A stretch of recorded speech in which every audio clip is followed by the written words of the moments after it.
네, 예배를 위해 함께 기도하겠습니다. 주님, 이 시간 주의 성령이 함께하여 주시옵소서. 우리가 드리는 예배가 거룩한 예배가 되기 원합니다. 주님의 경외, 주님을 향한 경외하심이 넘치는 예배가 되기 원합니다. 주님의 사랑과 기쁨과 주님의 뜻이 드러나는 예배가 되기 원합니다. 때가 너무나 악합니다. 이 세상은 점점 더 많은 문제 속으로 들어가지고 신앙을 지키기 더욱더 어려운 시대로 접어들고 있습니다. 이때 우리가 어떻게 살아가야 될까, 무엇을 하면서 살아가야 될까를 고민하는 시간 되게 하여 주시옵소서. 이 시간 우리에게 깨닫는 지혜를 주시고 전할 수 있는 언변을 주셔서 주님의 은혜가 드러나는 시간 되게 하여 주시옵소서. 이 시간을 감사드리며 예수님의 이름으로 기도하였습니다. 아멘. 홍화곤 성도님, 박수로 환영해 주시면 감사하겠습니다. 아버님 중에서는 처음으로 교회에 참석해 주신 분 같아요. 쉽지 않거든요. 교회가, 특히 남자들은 교회 안 다니는 사람들 교회 오기 진짜 힘들어요. 왜냐면 남자들은 더더욱 이런 문화에 익숙하지 않거든요. 같이 노래 부르고 뭔가 한다는 게 주님의 은혜라고 저는 생각을 합니다.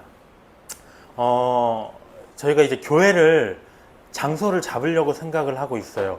그래서 저희가 고민하는 건 이 재활병원의 근처, 지금 와니 어머니도 마찬가지지만 다른 어머니들도 이 재활병원 마포나 은평 쪽에 지금 지내고 계신데 그 지역에 그 가까운 곳에 장소를 잡아서 이제 교회를 시작하려고 합니다. 이미 시작했지만 이제 정착을 하려고 합니다.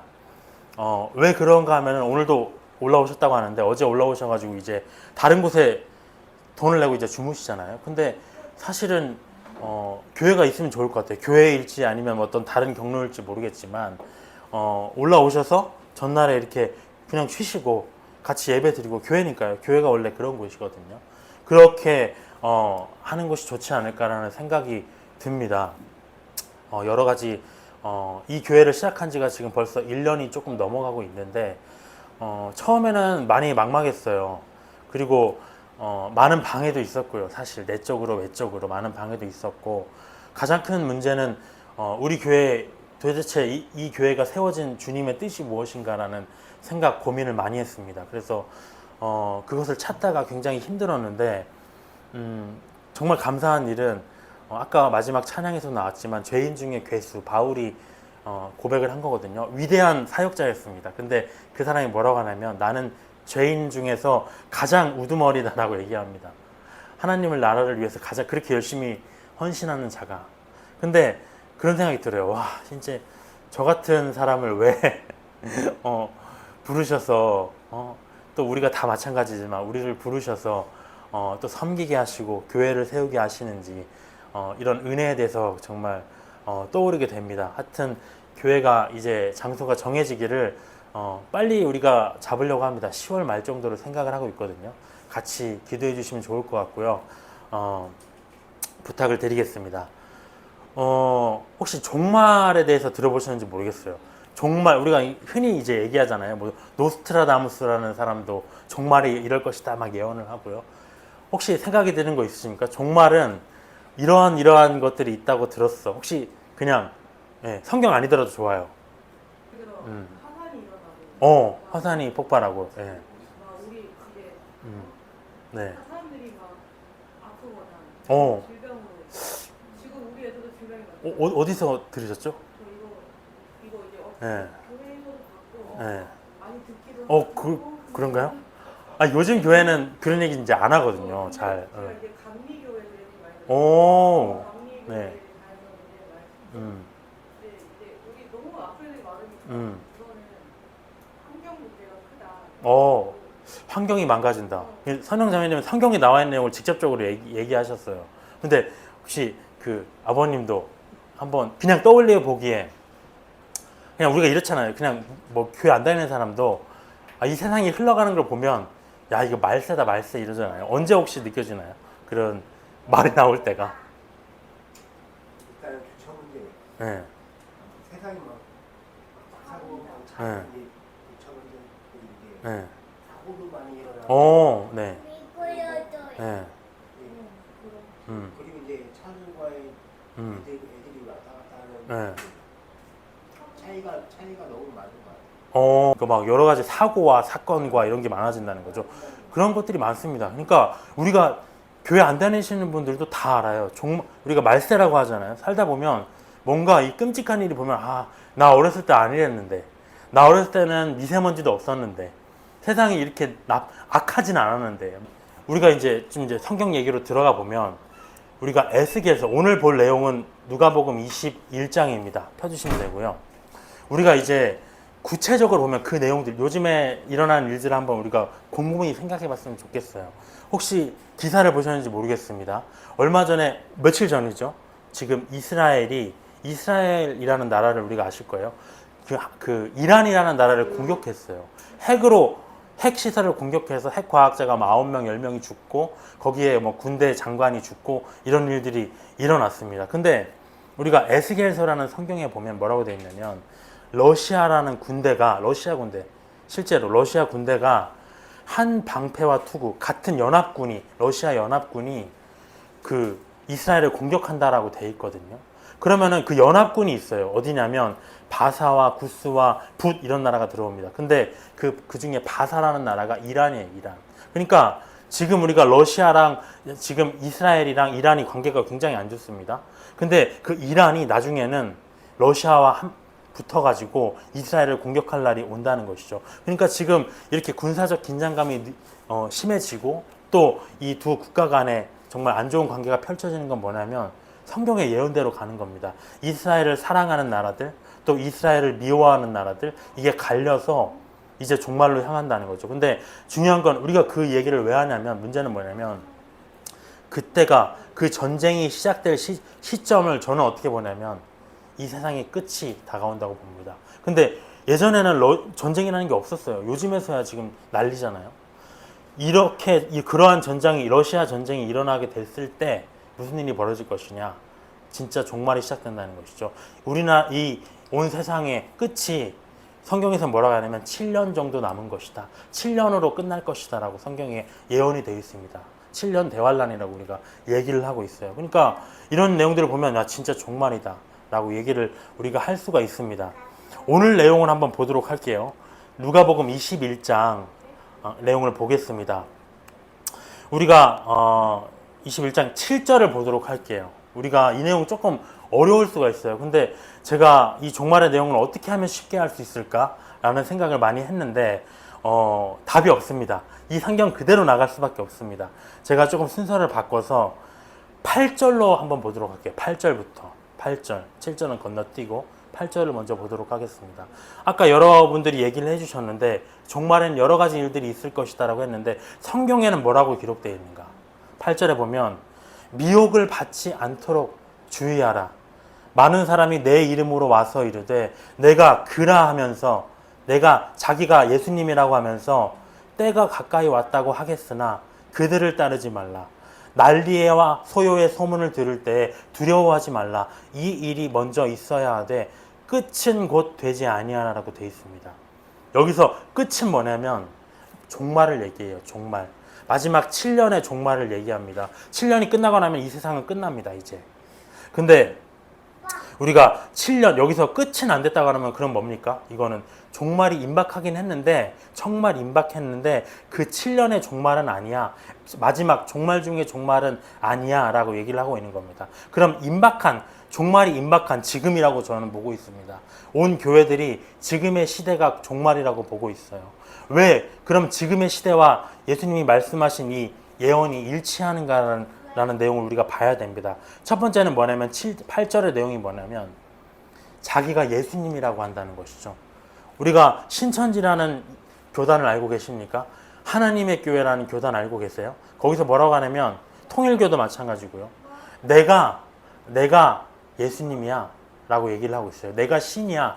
사실은 나 사람이 아니고 신이야 라고 얘기해요. 그게 바로 이 내용입니다. 얼마나 많은 사람들이 지금 예수님이라고 자기가 신이라고 등장을 합니까? 종말이 가까웠다는 것이죠. 첫 번째 명확한 종말의 증거는 뭐냐면 이단들이 난리친다는 것이죠. 이단들이. 그럼 두 번째는 뭐냐? 9절을 우리가 주목해서 봐야 됩니다. 난리와 소요의 소문이라고 해요. 난리라는 건 뭐냐면 우리가 난리가 뭡니까? 난리 나는 거죠. 지금 아까 아버님인데 형제님이라고 부르겠습니다. 교회니까.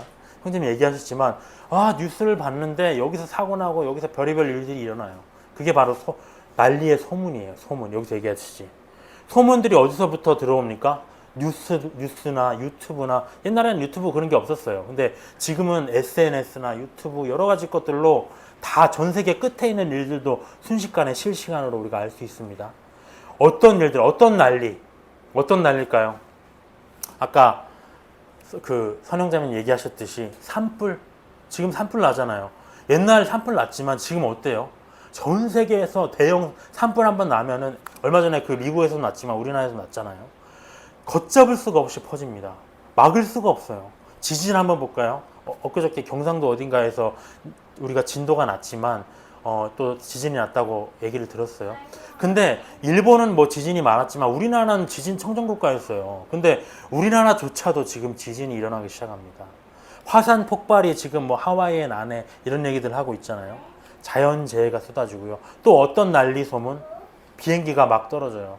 잘 날던 비행기가 기술은 점점 더 발달해 가는데 비행기가 더 많이 떨어진다는 것이죠. 막 그런 일들을 들을 때마다 충격적이고 고통스럽고 괴롭습니다. 그게 바로 난리예요. 그럼 두 번째 소요는 뭐냐? 소요라는 거는 우리가 80년대에 학교 생활을 해보신 분들은 아실지 모르겠지만 저는 없습니다. 이 중에서는 혹시 아시는 분들이 계실지 모르겠어요.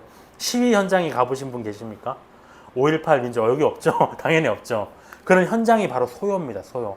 사람들이 일어나가지고 서로 극심하게 다투는 문제입니다. 사람들이. 그게 바로 소요라고 해요. 근데 이 집단적인 사람들과의 갈등, 대립, 이게 바로 소요입니다. 며칠 전에 우리가 미국이라는 나라 알고 있잖아요. 민주주의가 가장 발달한 국가. 거기서 폭동이 일어났는데 지금 미 정부에서 트럼프가 거기에 군대를 투입하느냐 마느냐 이런 얘기를 하고 있어요. 근데 그게 왜 의미가 있냐면 우리나라에서 예를 들어서 어떤 문제가 터졌어요. 근데 그거를 진압하려면 경찰이 들어가야 되는 문제예요. 경찰이. 왜냐? 내부 치안 문제니까. 근데 거기에 군대를 투입한다는 건 뭡니까? 이건 내란이 일어났다는 거거든요. 반란이 일어났다고 보는 겁니다. 그러니까 미국이라는 나라에서 그렇게 볼 수가 있는 겁니까? 아니, 온 나라 사람들이 민주주의를 외치는 국가에서 내란이 일어나고 폭동이 일어났다는 거. 이게 바로 소요예요, 소요. 근데 이 나라 내부에서만 그런 것이 아니다. 우리나라도 마찬가지였지만 국가 간의 소요는 어떤가요? 러시아, 우크라이나 전쟁이 갑자기 일어났습니다. 이스라엘과 하마스라는 나라들이 싸우고 있어요. 중국과 대만 지금 언제 터질지 모릅니다. 북한이라는 나라 어떤가요? 더 이상 우리나라가 제가 지금 북한이라는 나라에 대해서 좀 잘 연구하는 직종이 있어서 그런지 모르겠지만 북한이 우리나라를 보는 시선이 바뀌었어요. 어떻게 바뀌었느냐?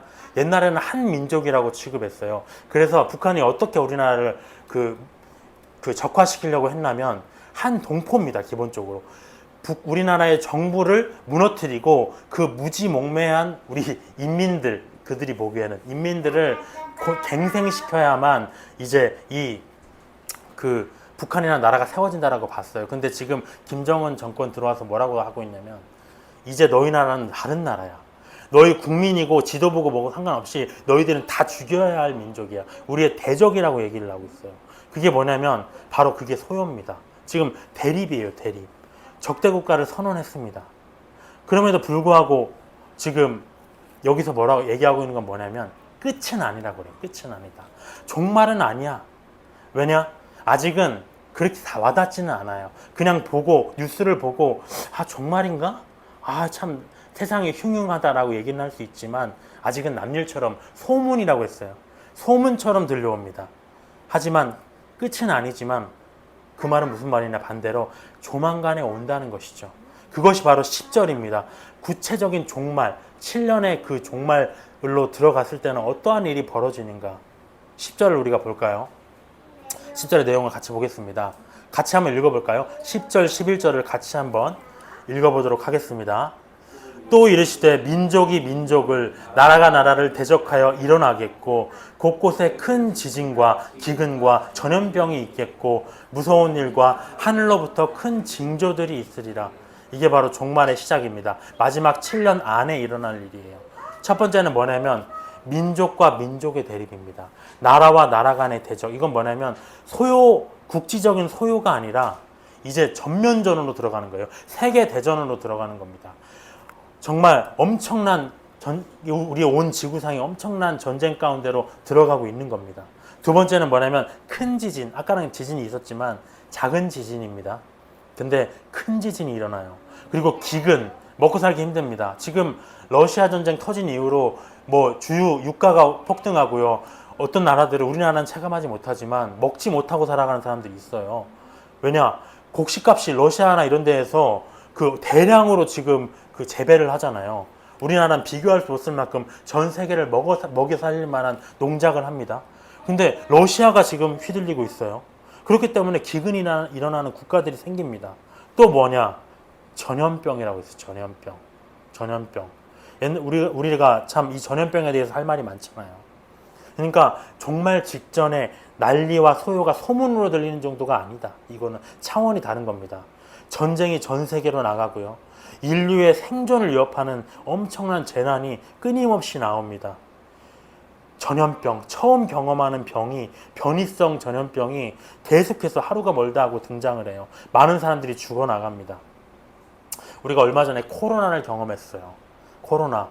한 가지의 이 전염병만으로 전 세계가 정신없이 휘둘렸습니다. 공포와 혼란과 나라에 뭔가 돌아다니지 마라 통제할 정도로. 근데 이거는 뭐냐면 미래에 일어날 일에 대한 그냥 징조입니다. 하나님이 보여주시는 징조예요. 종말에는 더 큰 일 벌어질 거야. 이 징조를 보고 너희들이 종말을 깨달아야 된다. 여기 보면 무서운 일이라고 했거든요. 무서운 일들이 쏟아진다고 했습니다. 어떤 일이 무섭습니까? 상상할 수 없어요. 지금 일어나는 일들과는 상상할 수 없는 무서운 일들이 쏟아져 나갈 겁니다. 12절의 내용을 볼까요, 우리가? 이 모든 일 전에 내 이름으로 말미암아 너희에게 손을 대어 박해하며 회당과 옥에 넘겨주며 임금들과 집권자들 앞에 끌려가려니와 라고 돼 있어요. 이건 뭐냐? 종말의 징조 두 번째입니다. 종말에 들어갔을 때 첫 번째는 정말 큰 전쟁과 엄청난 자연재해와 전염병이 돌아다닌다면, 기근이 돌아다닌다면, 두 번째는 뭐냐면 내 이름으로 말미암아, 예수님의 이름으로 말미암아 사람들이 끌어간다는 것이죠. 이 내용은 뭐냐면 이름 때문에, 예수님 때문에, 교회 다니는 것 때문에 박해가 시작된다고 합니다. 종말 직전에는 그냥 미혹이 있어요. 내가 신이야 라고 하기 때문에 미혹당합니다. 근데 지금 수준에서는 너 예수 믿으면, 너 교회 다니면 너 끌려간다. 감옥에 갇힌다. 또 사회적으로는 어떻습니까? 예수 믿는 자들을 싫어하는 풍조가 엄청나게 만연해집니다. 옛날에는 어떤가요? 옛날에 교회 다니신 분도 있겠지만 저 때도 마찬가지예요. 누가 전도하러 다니고 교회 다닌다고 하면 저도 믿지 않았었거든요. 저도 불교였거든요. 정말 싫으면서도 저 사람들은 착한 사람들이야 이런 생각해요. 교회 다니는 사람들은 그래도 착한 사람들이야. 근데 지금 어떻습니까? 비이성적이야, 교회 다니는 사람들. 왜 지네들만 옳다고 그래? 왜 지네들만 왜 다 최고라고 그래? 맹목적이고 독단적인 신앙이라고 조롱해요, 지금. 또 교회에서, 몇몇 교회에서 일어나는 일들이거든요. 몇몇 성도들로부터 일어나는, 목회자들로부터 일어나는 비위 행위들이거든요. 그것들이 우리 알고 있잖아요. 뭐 돈을 훔쳤다든가, 어떤 성적인 범죄에 연루됐다든가. 어떻게 교회 목사들이 저런 짓을 해? 근데 그 사람들의 마음속에 이제 쌓입니다. 교회 저놈들 쳐 죽일 놈들이야. 끔찍한 놈들이야. 나쁜 놈들이야 라고 시작이 된다는 것이죠. 종말에는 더욱더 심해집니다. 법적으로, 제도적으로 그것뿐만 아니라 신앙이 금지돼요. 예수님을 믿고 그분의 이름으로 모이는 것만으로 재판에 넘겨집니다. 처벌받아요. 북한과 같이 어떻게 되는지 여기 보세요. 여기 내용 되게 유심히 봐야 됩니다. 16절을 봐볼까요? 심지어 16절에 보면 부모와 형제와 친척이 벗이 너희를 넘겨주어 너희 중에 몇을 죽인다고 합니다. 이 얘기는 무슨 얘기냐면 우리가 북한에서 볼 수 있잖아요. 누가 도망가려고 해요. 그러면 옆에 사람이 신고해요. 그러면 그 신고한 사람은 엄청난 추앙을 받습니다. 이것도 마찬가지라는 거죠. 저 집 보니까 누가 예수 믿어요. 교회 다녀요. 신고가 들어가면 어떻게 됩니까? 서로 감시하는 체제 속에서 고발하면서 고발하는 자는 칭찬을 받고 고발당하는 사람은 그대로 끌려간다는 것. 그런 시대가 올 수 있다는 거예요. 그런 시대가 있는 사람, 지금 나라들이 있어요. 중국이나 북한은 지금도 그렇습니다. 교회가 모든 사람들에게 미움을 받게 된다는 겁니다. 어때요? 아, 그런 일이 일어날 것인가? 그렇게까지 교회가 탄압받을까? 근데 우리가 코로나 때 교회의 모습을 생각해 보세요. 얼마나 극심하게 세상의 비난을 받았습니까?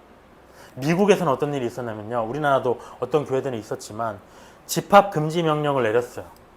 모이지 마세요. 다 우리나라도 내렸잖아요. 왜 교회가 모여서 예배드립니까? 코로나 퍼져나갑니다. 모이지 마세요. 근데 모였다는 거죠. 왜 모이는지 믿지 않는 사람들은 몰라요. 저들 미친놈들 아니야? 이렇게 얘기합니다. 아, 왜 이렇게 말을 안 들어 도대체? 좀 말을 좀 들어라. 아마 믿지 않는 사람, 여기 계신 분들 중에도 그렇게 생각하는 분이 있을 거예요. 이유가 있거든요. 근데 그 외적인 모습만 보고 사람들은 비난합니다. 교회. 그리고 미국에서는 어떤 일이 있었냐면 수백만 달러에 수백만 달러의 벌금까지 매겨졌어요. 교회에. 그 교회가 우리 지금 갈보리 채플인데요. 미국에서 그 교회가 갈보리 채플이었어요. 그런 일들이 일어났습니다. 우리나라도 마찬가지였어요. 아니 왜 모두가 조심하는데 왜 교회만 모여서 예배를 드려야 되냐? 대면을 왜 해야 되냐? 이기적이고 무식하다.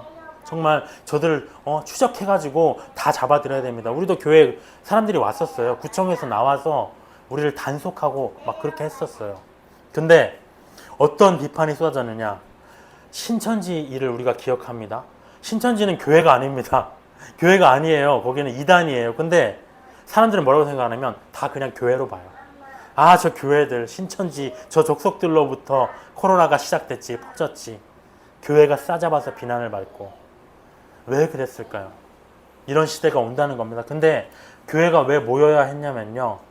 바울이 뭐라고 했냐면 모이기를 패하는 어떤 사람들의 습관과 같이 하지 말고 오직 권하여 그날이 가까움을 볼수록 더욱 그리하자라고 했습니다. 종말이 가까울수록 교회가 모이기를 패해진다는 것이죠. 우리는 모여야 됩니다. 우리는 교회는 모여야만 가치가 있어요. 왜 그러하느냐?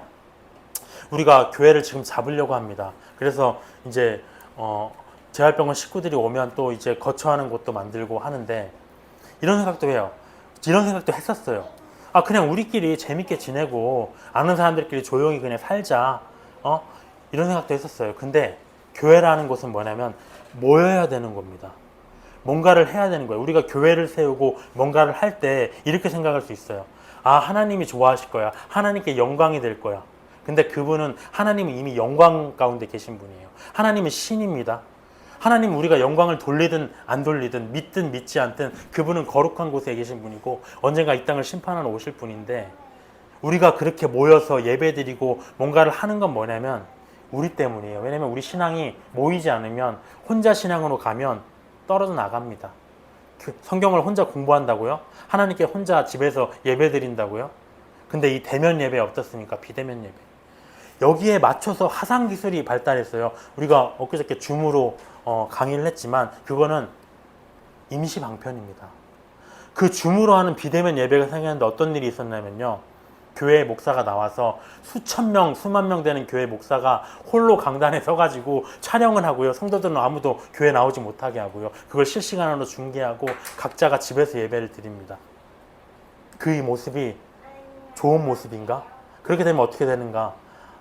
그렇게 되다 보면 교회가 굳이 피곤하게 주일날 나와가지고 지금 에어컨이 고장났다고 하는데 타고 와가지고 굳이 그럴 필요 없는 거예요. 야, 그냥 TV로 봐.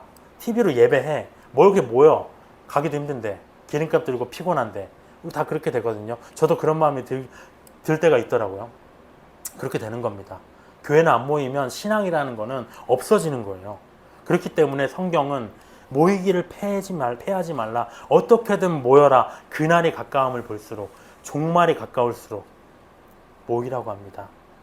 근데 정말 세상이 이제는 교회가 분별하지를 못해요. 이렇게 되면 교회가 어떻게 될 것이다? 그때를 기점으로 교회 안 나가는 성도들이 있어요. 그냥 주일에 애도 있고 그냥 집에서 예배 드리자, 이런 사람들이 있습니다. 제 가까운 주위에도 있어요. 제 혈육 중에도 있었어요. 사실은 그냥 애도 아프고 근데 그냥 교회 그냥 여기서 드리지 뭐. 그렇게 돼버립니다. 신앙이라는 게 그렇게 되는 거예요. 근데 우리가 13절에 볼까요? 이런 일들을 왜 이겨내고 우리가 모여야 되는가? 13절에 보면 이렇게 돼 있어요. 이 일이 도리어 너희에게 증거가 되리라. 그러므로 너희는 변명할 것을 미리 궁리하지 않도록 명심해라. 내가 너희의 모든 대적이 능히 대항하거나 변박할 수 없는 구병과 지혜를 너희에게 주리라. 또 17절을 볼까요? 또 너희가 내 이름으로 말미암아 모든 사람에게 미움받을 것이나 너희의 머리털 하나도 상하지 않으리라. 너희의 인내로 너희의 영혼을 얻을 것이라고 합니다. 우리가 지금 종말의 시간표에 어디에 있는지 여기 계신 분들은 조금 체감이 가실 수도 있을 것 같아요. 지금 살펴봤으니까요. 근데 어떠한 박해가 있든지 간에 하나님이 구원하시기로 택한 백성들은 15절과 같이 첫 번째, 능히 대항하고 변박할 수 없는, 누가 반박할 수 없는 구변과 지혜가 주어진다는 거죠. 피해갈 수 있는 지혜가 주어집니다. 세상이 핍박이 오더라도. 그리고 18절에 두 번째로 머리털 하나도 상하지 않을 것이다. 그들이 너희 멱살을 잡고 죽일 것 같지? 아니, 머리털 하나도 상하지 않을 것이다. 이건 우리에게 하는 말씀입니다. 저는 지금 이스라엘의 관점에서 얘기하는 게 아니라 우리 교회를 향한 관점에서 얘기하고 있습니다. 13절에서 이러한 이 위기는 우리의 믿음을 증거할 수 있는 기회라고 해요. 그리고 19절에서 이 고난 중에 인내로 우리의 영혼이 구원을 얻게 될 것이다. 우리의 구원은 공짜입니다. 예수님이 우리를 위해서 죽으신 이유로 그걸 믿는 자마다 구원을 받습니다. 공짜예요. 근데요, 종말로 갈수록 우리는 인내가 필요해요. 성도들의 삶 속에선 고난이 옵니다. 애들이 아플 수도 있고요. 여러 가지 교회 신앙을 믿기 어려운 일들이 일어날 수 있습니다. 하지만 이 고난 중에 인내하는 자는 우리가 그 인내의 값을 치르면, 노력을 하면 우리 영혼이 구원받게 될 것이다. 두 가지가 필요해요. 예수님 말씀하셨습니다. 세상에서는 너희가 환난을 당하나 담대하라. 내가 세상을 이겨노라. 세상을 이기셨죠. 왜냐하면 그분은 세상을 창조하신 분이기 때문에. 그분이 사탄을 이기셨습니다. 사탄은 감히 머리털 하나도 상하게 할 수가 없어요.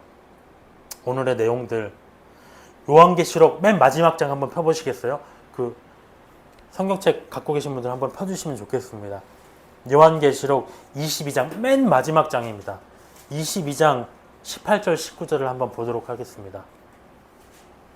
요한계시록 22장 18절 19절. 우리가 요한계시록 이런 얘기 들어보셨나요? 와, 무서워 하시는 분들도 있어요. 요한계시록 22장 18절 19절 성경의 맨 마지막입니다. 함께 우리가 읽었으면 좋겠어요. 18절 19절입니다. 함께 읽겠습니다. 내가 이 두루마리의 예언의 말씀을 듣는 모든 사람에게 증언하노니 만일 누구든지 이것들 외에 더하면 하나님이 이 두루마리에 기록된 재앙들을 그에게 더하실 것이요, 만일 누구든지 이 두루마리의 예언의 말씀에서 제하여 버리면 하나님이 이 두루마리에 기록된 생명나무와 및 거룩한 성의 참여함을 제하여 버리시리라. 이건 무슨 말이냐면, 두루마리는 성경책이에요. 지금 제가 성경을 전하고 있습니다. 근데 이 성경을 전하는데 여기에 있는 말씀 중에서 일부를 가한다거나 성경에 없는 내용을 제가 말씀드리면 재앙이 떨어집니다. 근데 우리가 간과하는 부분이 하나 있어요, 성도들이. 그게 뭐냐? 감하는 것이죠. 가하는 것은 우리가 민감하게 반응해요. 아, 성경에 없는 얘기잖아. 그거 왜 하는 거야? 이렇게 우리가 이단을 정죄하죠. 근데 제하는 것은 별로 우리가 경각심을 갖지 않아요. 성경에 있는 내용인데 안 가르치고 배우지도 않아요. 재림의 얘기만 들으면 불불불 떱니다. 재림 그거 이단 아니야? 그러면 뭐라고 하냐면, 여기서 예수님이 뭐라고 하셨냐면, 너 생명나무, 영생을 얻는 생명나무와 거룩한 성, 예루살렘 성에 천국에 참여한 걸 너 빼버릴 거야, 너도. 왜? 성경에 가르친 그 말씀 안 가르쳤으니까. 그러니까 우리가 한치도 가까움없이 제가 말씀을 드린 겁니다. 또 요한계시록 마지막 10절을 위에 22장 10절을 읽어보면 이렇게 돼 있어요. 22장 10절에 보면 이렇게 돼 있습니다. 또 같이 읽겠습니다. 22장 10절 함께 읽겠습니다. 또 내게 말하되 이 두루마리의 예언의 말씀을 임봉하지 말라. 때가 가까우니라. 임봉이라는 것은 닫아두는 거죠. 두루마리는 성경책입니다. 성경에 기록된 이 예언의 말씀을 봉하지 마라, 너희 멋대로. 때가 가까워. 종말이 가까웠어. 여기서 알 수 있는 건 뭐냐? 종말론, 이거는 이단적인 거 아니에요. 전혀 알 수 없는 것도 아닙니다. 그럼 이 성경을 왜 주셨겠어요? 함부로 언급해서 안 돼. 두려워서 덮어둘 것도 아닙니다. 종말의 때가 가까운 이때에 종말에 관한 말씀을 임봉하는 것은 직무유기예요. 직무유기. 우리가 처음엔 어렵지만 천천히 성경을 배워나가면 성령께서 하늘의 샛별이 천천히 떠오르듯이 날이 새어가면 우리가 샛별이 떠오르잖아요. 그것처럼 우리 마음속에 차츰차츰 깨달음을 허락하십니다. 오늘의 내용들은 여기까지였고요. 제가 하나 말씀을 드리면 우리가 이제 교회를 잡으려고 합니다. 그래서 이런 종말의 때 우리가 할 일은 무엇인가? 사실 이런 주님이 열어주시는, 저희가 이렇게 만났지만 이거 주님이 이어주신 거거든요.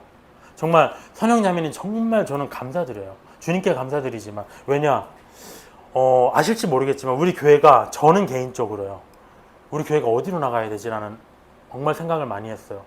그냥 우리 교회 접고, 왜냐면 주님이 안 써주시는데 무슨 교회가 유익이 있을까라는 생각이 있어요. 물론 형제들이 있지만 그냥 우리끼리 해야 되겠다, 조용히. 근데 우리끼리라는 거 아까 말했지만 모이기를 펴는 것이라는 건 새로운 사람들이 계속 와야 되는 거죠. 선순환이 돼야 되는 거거든요. 고인물이 되면 안 되는 거거든요. 이 기점으로 해서 저희는 이제 사명을 찾아가는 거예요. 우리가 우리 형제들은 이 이야기를 알 수 있지만 창세기에 성경의 내용들이 우리의 실생활이에요. 저는 어떤 성경이 떠올라냐면 이삭의 우물 얘기가 요즘에 계속 떠올라요. 그게 뭐냐면 성경에서 창세기에서, 그냥 듣기만 하셔도 됩니다.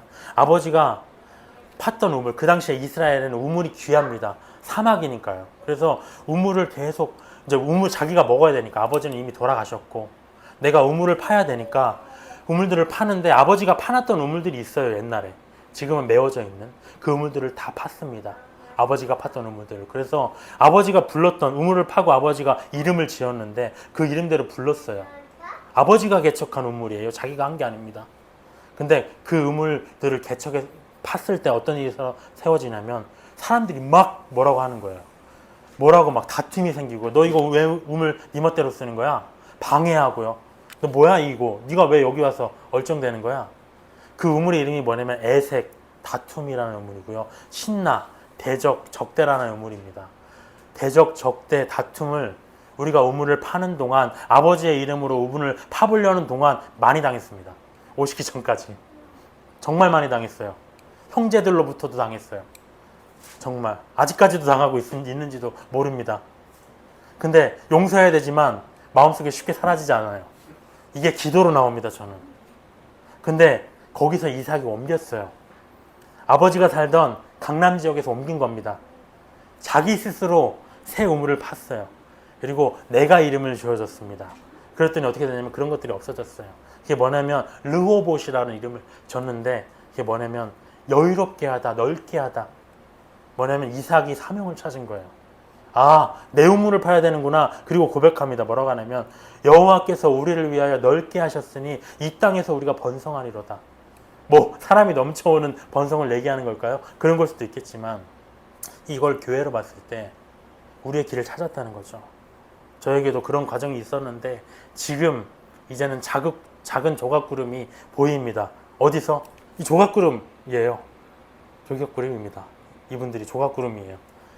같이 캠프 가고 했던, 동참했던 어머니들 지금 연락하면 교회 좀 가까운 데로 옮겼으면 좋겠어요 라고 얘기하셨던 분들을 위해서 옮깁니다. 그분들이 우리의 조각구름이에요. 저의. 근데 그래서 구체적으로 잡았어요. 10월 말에는 이제 들어가야 되겠다. 우리의 사명을 발견했기 때문에. 그래서 그렇게 이삭이 고백할 때 뭐라고 하면 하나님이 두려워하지 말라. 너와 함께 있겠다. 너의 자손이 번성하게 할 것이다 라고 얘기합니다. 저도 어디서 뚝 떨어진 사람이 아니라 저의 목사님이 계셨어요. 스승이 있었습니다. 그분께 많이 배웠어요. 그분이 판 우물물, 생명수물, 말씀을 계속 먹어왔습니다.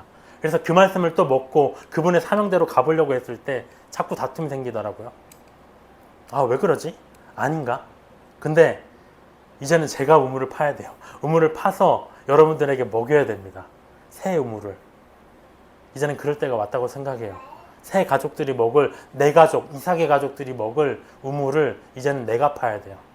그런 시대가 왔다고 생각을 합니다. 저의 내용들이, 말씀들이 상징적이었지만 아마 마음으로는 다가왔을 거라고 생각이 들어요.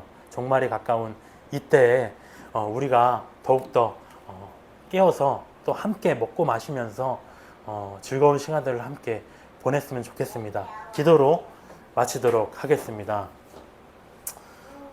주님 감사합니다. 모든 것을 주님께 영광 돌립니다.